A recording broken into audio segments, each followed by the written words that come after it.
بحمد ربي أبدأ المنيرة، ثم الصلاة والسلام السيرة على نبي اسمه محمد، أبوه عبد الله منه مفرد،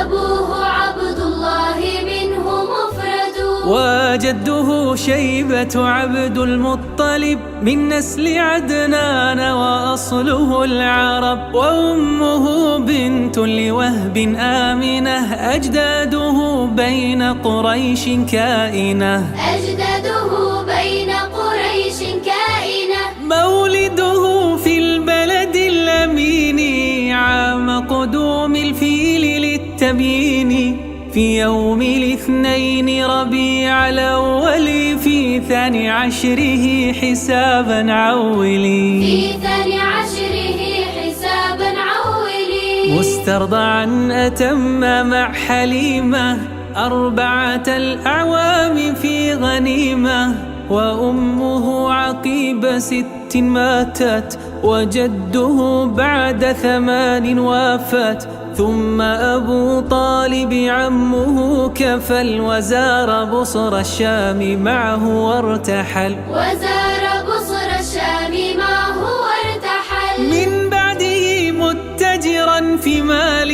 خديجة فزوجه في التالي، وفي تمام 40 أرسلا للناس يهديهم لدين حملا، يدعو إلى التوحيد جوف مكة 13 سنين تمت، وبعدها هجرته تعينت لطيبة ثم السيوف شرعت، لطيبة ثم السيوف شرعت، 27 غزا بالنصرة، وموته في 11 الهجرة، أزواجه بعد خديج 10، سودة ثم عائش المطهرة، سودة ثم عائش المطهرة، فحفصة زينب أم سلمة، وبنت جحش زينب المكرمة، ثم ابنة الحارث ذي جويرية أم حبيبة ورملة